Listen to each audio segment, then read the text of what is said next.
할렐루야.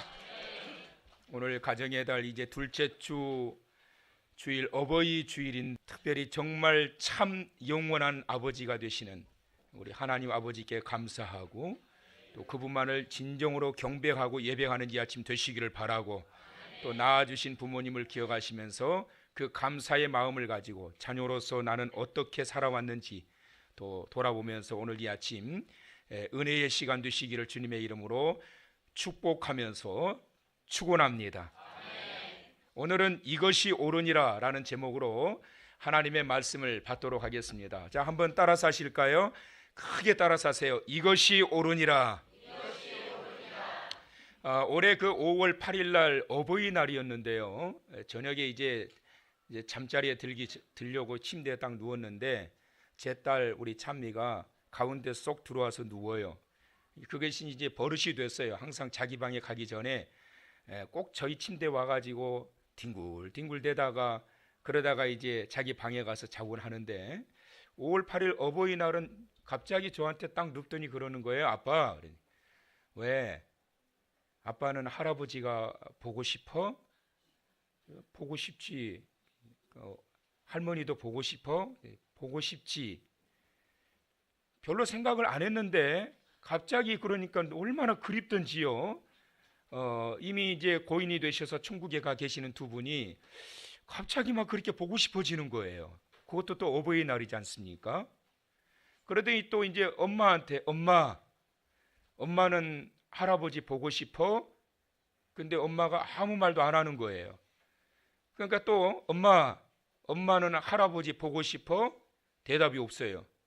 가뜩이나 눈물 많은 왕방울 눈을 가지고 있는 사모는 벌써 울고 있는 거예요. 몇 년 전에 이미 저희 장인께서는 소천하셨거든요. 그러면서 우리 찬미가 두 손을 꼭 잡더니 그러는 거예요. 엄마 손, 아빠 손 딱 잡더니 엄마, 아빠 우리 같이 하나님께 기도하자. 한날에 같이 가도록. 그래서 제가 그랬어요. 너는 엄마 아빠보다 더 살아야지. 그러니까 아빠 100살이면 나 몇 살일까? 그래요. 계산은 안 됐어요. 근데 제가 속으로 뭐라 그러냐면 네가 아직 연애를 안 해봐서 그렇지 좋은 사람 만나서 연애만 해봐라. 흘러가는 세월 붙잡고 싶을걸? 속으로만 그랬어요 제가. 오늘 이 어버이 주일을 맞이하면서 이 부모에 대한 이 존재감을 한번 생각해 봐야 됩니다. 아마 우리 찬미는 엄마 아빠랑 평생 이러고 살고 싶을 건데 이건 제 착각인지 모르지만 정말 그럴 것 같은데 아마 사랑하는 사람 만나게 되면 빨리 결혼시켜 달라고 난릴 거야 아마. 그러나 영원히 같이 있는 그 부모의 자리, 이 자리는 정말 큰 자리입니다. 부모의 가장 큰 존재의 의미는 뭘까? 오늘날 나라고 하는 사람을 존재하게 하도록 한 분입니다. 고아라도 부모가 있습니다. 부모가 없는 자녀는 없어요. 아버지만 있는 자녀도 없어요. 아버지가 있고 어머니가 있었기 때문에 오늘날 자녀가 존재하게 된 것입니다. 연산 대구는 어렸을 때 그의 어머니가 일찍 죽어서 연산은 어머니에 대한 기억이 희미해요. 그래서 늘 어머니를 그렇게 그리워했다고 그래요. 근데 연산의 그 아버지였던 송종이 어느 날 이 연산이 밖에 나갔다가 들어오니까 너는 오늘 나가서 무엇을 구경했느냐? 그러니까 연산이 하는 말이 어미 소를 따라가며 엄마를 부르는 그 어린 송아지가 그렇게도 부러워 보였습니다. 그랬다고 그래요. 근데 그 역사의 기록에 보게 되면 그때 이 송종이 뒤를 돌아서 눈물을 훔쳤다라는 기록이 있습니다. 부모는 살아계신 자체만으로도 자식에게 큰 산과 같은 그러한 존재이고 그늘과 같은 그러한 존재입니다. 여러분, 기독교는 효를 가르치는 종교입니다. 그래서 많은 기독교 대학들이 전국에 있는데 효 대학원도 있어요. 오늘 이 본문의 에베소서 6장 1절로서부터 말씀은 이렇게 말씀하지요. 자녀들아 너희 부모를 주 안에서 순종하라. 따라서 합시다. 이것이 옳으니라. 그러면서 2절에 말씀하세요. 내 아버지와 어머니를 공경하라. 이것이 약속 있는 첫 계명이니 이것이 약속 있는 첫 계명이래요. 내 부모를 공경하는 것이 약속 있는 첫 계명. 그 약속의 계명이 뭐냐면 이스라엘 백성들이 애굽에서 출애굽하고 난 이후에 3개월 만에 시내산에서 하나님께서 주신 약속의 말씀을 의미하고 있거든요. 10가지의 십계명을 주셨는데 거기에서 인간 관계 속에서 반드시 지켜야 할 약속, 그것이 바로 5계명에서부터 10계명인데 약속이 있는 첫 계명이니까 몇 번째 계명이겠어요? 5번째, 5번째 계명이란 말이에요. 그 5번째 계명은 내 부모를 공경하라. 그리하면 너의 하나님 나 여호와가 내게 준 땅에서 내 생명이 길리라. 이것이 바로 약속 있는 첫 계명이에요. 내 부모를 공경하면 바로 이와 같은 놀라운 축복과 은혜가 임한다는 거예요. 자, 그렇다면 자녀는 왜 부모를 공경해야 될까요? 부모를 공경해야 할 가장 큰 이유는 하나님께서 부모를 제2의 창조자로 삼으셨기 때문입니다. 창조주 하나님께서 제2의 창조자인 부모를 통하여 나를 짓게 하시고 나를 조직하게 하시고 나를 태어나게 하시고 그리고 창조와 더불어 돌보게 하심으로 말미암아 오늘날 나라고 하는 존재가 여기까지 있게 하셨기 때문에 제2의 창조자로 세우신 부모를 하나님께서는 공경하라고 말씀하고 있습니다. 그리고 또한 부모는 하나님의 사랑을 가르쳐주는 존재이기 때문에 공경하라는 거예요. 사람이 부모를 공경함으로 무엇을 알게 하셨느냐 하면 하나님의 사랑을 알게 하셨어요. 공경함이 없이 사랑을 발견할 수 없는 거예요. 사람이 부모를 공경하면서 발견하게 되는 것, 그것이 뭐냐면 하나님의 사랑이고 또한 사람이 자녀를 사랑하면서 발견하게 되는 것, 그것이 바로 하나님의 마음인 거예요. 마음속에 공경이 없다는 것은 사랑을 받을 만한 자세와 자질이 되어 있지 않다는 것을 의미합니다. 여러분, 부부 사이에 질투가 있습니다. 친구 사이에도 질투가 있어요. 형제 사이에도 질투가 있어요. 자녀들 사이에도 부모를 향해서 질투합니다. 서로 사랑받겠다고 난리예요. 그런데 사랑이 질투가 없는 분이 계세요. 바로 부모는 자녀를 향해서 질투하지 않아요. 철없는 부모나 그렇지 대개의 부모는 자녀를 향해서 질투하지 않습니다. 왜냐하면 부모의 사랑은 일방적이고 헌신과 희생이 뒤따르는 것이기 때문에 그렇습니다. 부모, 바로 존재만으로도 얼마나 큰 힘이 되고 큰 산이 되고 큰 그늘이 되는지 모릅니다. 야곱에게는 12아들이 있었거든요. 그런데 여러분 잘 아시지요? 야곱이 어떤 아들을 가장 사랑했는지. 요셉이라고 하는 그 아들을 가장 사랑했어요. 정말 눈에 두드러질 정도로 얼마나 이 요셉 11번째 되는 이 아들을 얼마나 사랑했는지 모릅니다. 어느 정도로 사랑했느냐 하면 형제들이 시샘이 말도 못했어요. 질투가 말도 못했어요. 죽이고 싶었어요. 그럴 정도로 아버지의 사랑을 받게 되었고 살아왔던 그런 자가 바로 요셉입니다. 그러면 여러분 이런 생각 한번 해보세요. 왜 유독 야곱은 요셉을 그렇게 사랑했을까? 다른 자식은 자기 자식 아니냐? 다 자기 자식이란 말이에요. 자기의 씨가 뿌려진 다른 자식들도 다 같은 자식인데 왜 요셉을 그렇게 사랑했을까? 야곱이 외삼촌 라반의 집에 들어가서 20년 동안 가진 고생을 하다가 라헬이라고 하는 이 여인과 정을 토하게 돼요. 그런데 이 라헬이 참 안타깝게도 아이를 낳지를 못하는 거예요. 그런데 몇 년 만에 아이를 낳게 되느냐 하면 야곱과 이 라헬이 정을 통하고 난 이후에 15년 만에 이 요셉을 낳게 된 거예요. 얼마나 좋았을까요, 여러분? 라헬이 15년 만에 이 아이를 낳았으니 요셉이 얼마나 사랑스러웠겠어요. 그런데 여러분 참으로 안타깝게도 이 라헬이 요셉이 6살 되었을 때 막둥이 베냐민을 낳다가 산고를 겪다가 죽어버려요. 그러니까 베냐민은 어머니의 젖도 못 먹어요. 근데 어차피 베냐민은 엄마를 기억하지도 못하고 엄마의 사랑도 기억하지도 못해요. 길러주신 엄마가 진짜 엄마인 거예요. 그런데 요셉은 6년 동안을 15년 만에 낳았던 이 라헬이 지극정성으로 쏟아부었던 그 사랑과 있는 정 없는 정 쏟아부었던 그 놀라운 사랑을 입고 자라왔던 자가 누구냐면 요셉이에요. 요셉이 6살 되던 때에 길을 가다가 길에서 자기 동생을 낳다가 자기 보는 눈앞에서 어머니가 돌아가시는 모습을 봤단 말이에요. 6살 어린 아이가. 6년 동안 어머니 사랑을 받아왔던 이 아이가 얼마나 엄마를 찾았을까? 여러분 상상을 한번 해보세요. 다른 자식들은 다 자기 엄마들이 있는데 요셉만 지금 엄마가 없는 거예요. 베냐민은 아무것도 몰라요.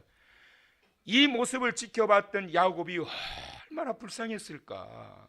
어차피 태어난 지 돌아가신 어머니 기억도 못하는 베냐민은 다른 엄마를 통해 가지고 젖을 얻어 먹으면서 동냥하면서 그렇게 해서 길러지게 되지만 이 요셉은 엄마의 사랑을 잊지를 못하는 거예요.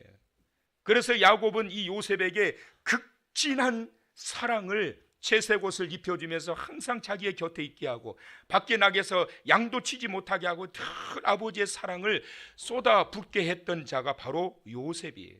그래서 요셉을 야곱이 그렇게 사랑했던 가장 큰 이유가 바로 그거예요. 부모는 자녀에게 이와 같이 반드시 필요한 존재이고 그를 통하여 하나님의 사랑을 알게 해주는 하나님 사랑의 증표이고 그림자요 상징입니다. 그래서 여러분 오늘 이 본문의 말씀 다시 한번 보시면 내 아버지와 어머니를 공경하라 그랬단 말이에요. 그런데 여러분 여기서 내 아버지와 어머니를 공경하라고 했을 때 이 공경이라고 하는 히브리 원어의 단어를 여러분이 기억하셔야 돼요. 어떤 단어를 쓰고 있느냐 하면 카베드라고 하는 단어를 쓰고 있는데요, 카베드라고 하는 단어는 언제 사용되느냐 하면 여호와 하나님을 경외하라. 그래서 경외하라는 이 단어를 쓸 때 여호와 하나님을 경외하는 것은 성도로서 하나님의 자녀로서 하나님의 백성으로서 최고의 가치성을 드러낼 때 사용하는 것이 카베드거든요. 그런데 하나님을 경외하라 라고 했을 때 쓰던 이 카베드라고 하는 단어를 하나님께서 내 아버지와 어머니를 공경하라 라고 하는 공경의 단어에 그대로 똑같이 쓰고 있다는 거예요. 무엇을 말씀하고 있는 거예요? 하나님 아버지를 너희가 경외하듯 카베드, 내 아버지와 어머니도 어떻게 하라? 카베드, 공경하라. 같은 동급으로 하나님께서 세워놓으셨다는 거예요. 그래서 여러분 신학자 칼 바르트가 그에 썼던 교의학에서 이런 말을 했어요. 부모는 하나님의 대표자요 하나님의 대리자이다. 다시 한번 말씀드릴게요. 부모는 하나님의 대표자이요 하나님의 대리자이다. 가베드, 여호와를 경외하라. 가베드, 내 아버지와 어머니를 공경하라. 이렇게 똑같은 의미로 사용하면서 부모의 존재감을 높여주면서 부모에 대하여 하나님 아버지를 경외하듯 내 부모를 공경하라. 가베드, 이런 단어를 쓰고 있는 거예요. 한 미모의 여성 아나운서가 있는데요, 여러분 아시는 분은 아실 거예요. 이미정 아나운서입니다. 제가 아마 몇 주 전인가 한 달 전인가, 길어야 한 달 전인데 TV 뉴스에서 이 아나운서가 등장이 되더라고요. 그리고 이제 기사도 떴어요. 그런데 그 기사의 제목이 이겁니다. 저는 막노동하는 아버지를 둔 아나운서 딸입니다. 그러면서 그 부제를 이렇게 달았더라고요. 아빠의 노동을 부끄러워했던 딸의 참회록. 이분이 글을 올렸던 글을 제가 여러분들에게 한번 좀 읽어드리겠습니다. 저는 오랫동안 아빠의 직업을 부끄러워하며 살았습니다. 아빠는 그저 평생 누구보다 성실히 노동했을 뿐인데 못난 딸은 그 노동을 창피해하며 자랐습니다. 사람들은 그 노동 앞에 막이라는 단어를 붙여 불렀습니다. 막노동. 나는 그 단어가 너무나 싫었습니다. 아빠는 노동을 막 하지 않았는데 하루하루 목숨을 걸고 하셨는데 왜 그 일은 막노동이라 불리는지 나는 도저히 이해할 수 없었습니다. 취업준비생 시절 수백 장의 이력서를 쓰며 나는 자기소개서에 수십 줄을 채우는 것보다 가족 관계란에 아빠의 직업 한 칸 채우는 일이 가장 어려웠습니다. 뭐라고 쓸까? 건설 근로자, 일용직, 노동자. 아빠의 일을 형용하는 그 단어들을 나는 차마 쓰지 못했습니다. 망설여지는 고민들과 부끄러워했던 못난 생각 사이에 아빠의 직업은 그냥 회사원으로 써질 때도 있었고 건설사 대표로 둔갑할 때도 있었고 또 어떤 날은 자영업이라 채워진 날도 있었습니다. 이력서를 쓸 때마다 나는 그 네모칸을 도려내 휴지통에 버리고 싶었습니다. 50년 경력의 건설 노동자 우리 아빠. 자식들은 노동하며 살지 않게 하기 위해 평생 노동을 했던 우리 아빠. 50년 넘게 일했지만 회사 주소도 내선 전화도 명함도 없는 우리 아빠. 아빠라는 단어를 입 밖으로 소리내어 부르면 나는 눈물이 납니다. 내가 눈물이 나는 건 아빠의 긴 경력을, 유일한 직업을, 그 노동을 부끄러워했던 지난 시간들 때문입니다. 참회와 반성이 참 많이도 늦었습니다. 행여 누군가 아빠의 직업을 물었을 때 뭐라 대답해야 할까 망설였던 지난 시간들은 가장 나에게 큰 부끄러움입니다. 그러면서 마지막 부분에 이런 글을 남겼어요. 진짜 창피했던 건 아빠의 직업이 아니라 바로 나였습니다. 성도 여러분, 요람에서 장성할 때까지 한 번 부모는 이 땅에서 평생 내 부모입니다. 평생을 자식을 위해 희생하고 헌신하시는 그 존재가 바로 나의 부모입니다. 다른 이유 없습니다. 부모이기 때문에 그렇습니다. 세상적인 효도 사상은 단순히 사람의 사상과 윤리 때문에 강조하지만 성경에서 내 아버지와 어머니를 공경하라 라고 하는 것은 하나님께서 내리신 명령으로 강조되고 있습니다. 카베드, 여호와를 경외하듯 카베드, 너의 부모를 공경하라. 이것은 하나님의 내리신 명령입니다. 오늘 말씀에도 보면 너희 부모, 내 아버지와 내 어머니 앞에 다른 수식어가 하나도 없습니다. 무슨 말일까요? 이렇게 할 때는 너희 아버지이고 이렇게 하면 너희 아버지 아니다. 이런 자격을 가지고 있는 분은 너희 어머니이고 이런 자격이 없을 때는 너희 어머니가 아니다라고 하는 수식어가 없다는 거예요. 그냥 부모인 거예요. 그냥 부모, 너를 낳아준 부모, 제2의 창조자, 그 부모를 통하여 하나님의 사랑을 알게 한 그분, 너의 부모이기 때문에 가베드, 공경하라 말씀하고 있는 겁니다. 부모를 공경하는 자에게 하나님은 또 약속의 말씀을 주셨어요. 2절 후반절에 보면 이것이 약속 있는 첫 계명이니, 이것이 약속 있는 첫 계명이니 무슨 말일까요? 이 계명은 약속 있는 첫 계명, 하나님의 약속이 있다는 거예요. 무엇을 약속하셨다는 걸까요? 이렇게 공경하는 자에게 하나님께서 축복을 약속하셨다는 거예요. 그것이 3절입니다. 이는 내가 땅에서 잘되고 장수하리라. 이는 내가 잘되고 땅에서 장수하리라. 바로 이 말씀을 주셨어요. 여러분, 수지다욕이란 말이 있어요. 그냥 오래 살기만 하면 욕이 된다는 말이에요. 그냥 오래 사는 자가 아니라 잘 되어 오래 사는 장수의 축복 누리는 사랑하는 성도 여러분 다 되시길 축원합니다. 이것을 만사형통이라고 한단 말이에요. 형통하면서 오래 살아야지 그냥 오래 사는 것이 아니라, 그러면 누가 이렇게 형통하며 오래 사느냐? 내 부모를 공경하면 약속 있는 첫 계명인데 바로 내가 잘 되고 땅에서 장수하리라 말씀하십니다. 약속하신 땅, 그 땅에서 어떻게 장수할까요? 잠언서 1장 8절과 9절에 보면 내 아들아 내 아비의 훈계를 들으며 내 어미의 법을 떠나지 말라. 이는 내 머리에 아름다운 관이요 내 목에 금사슬이니라. 내 머리에 아름다운 관이 씌어진다는 거예요. 부모님의 말씀에 순종하고 부모님을 공경하는 자들에게는 약속 있는 복이 있는데 내 머리에 관이 씌어진다는 거예요. 그 관은 뭐예요? 바로 신분이 높아진 사람들의 자랑거리인 거예요. 영화롭게 되고 영광을 입게 된 사람들의 자랑거리예요. 목에 금사슬은 뭐냐면 솔로몬 시대에 그 당시에 귀인들은 목에 금사슬을 걸고 다녔어요. 천한 자들은 이러한 것을 걸지 못했지만 귀인들은 목에 금사슬을 걸고 다녔단 말이에요. 약속 있는 첫 계명, 어떤 약속이 있느냐? 내 부모를 공경하는 자들에게는 이와 같이 관이 하나님께로부터 씌어지게 될 것이고 내 목에 금사슬이 씌어져 귀인들로 하나님께서 영화롭게 하시고 영광 있는 자로 하나님께서 세워주신다라고 말씀하고 있는 것입니다. 자녀로서 부모에 대한 어떤 자세를 가지고 여러분 살아오셨습니까? 여러분은 부모에 대하여 어떤 마음과 자세로 사십니까? 하나님의 말씀을 기억하시고 말씀대로 그렇게 행하고 계십니까? 부모의 아이콘 하면 이해와 용서와 사랑과 한없이 기다려주시는 아이콘이 그게 부모예요. 30년 이상을 제가 알고 지내는 한 지인 목사님, 친구 목사님 있습니다. 이 목사님은 참 목회를 굉장히 활발하게 하는 목사님인데 부흥회를 많이 다니세요. 근데 어느 날 부흥회를 많이 다니는 중에 부흥회 기간 중에 아버지가 위독하다는 소식을 듣습니다.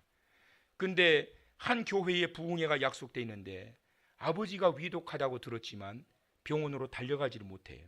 부흥회를 취소하고 갈 수가 없잖아요.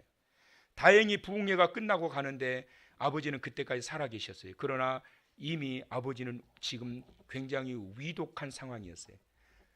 그 목사님이 병실에 들어가자 옆에 계셨던 분들이 말합니다. 아들 왔어요. 근데 놀랍게도 아들 왔어요. 그 아들의 이름을 부르면서 이야기하는 그 순간 그렇게 힘들어했던 아버지의 눈이 개슴칠에 띄어집니다. 그리고 이 아들을 쳐다보시더래요. 이 아들 목사님이 첫 마디가 그렇습니다. 아버지 죄송해요. 근데 아버지가 입을 열어서 무슨 말을 하시는데 잘 안 들리는 거예요. 귀를 대고 들어보니까 마지막 온 힘을 다해서 이 한마디 하시더래요. 괜찮다. 괜찮다.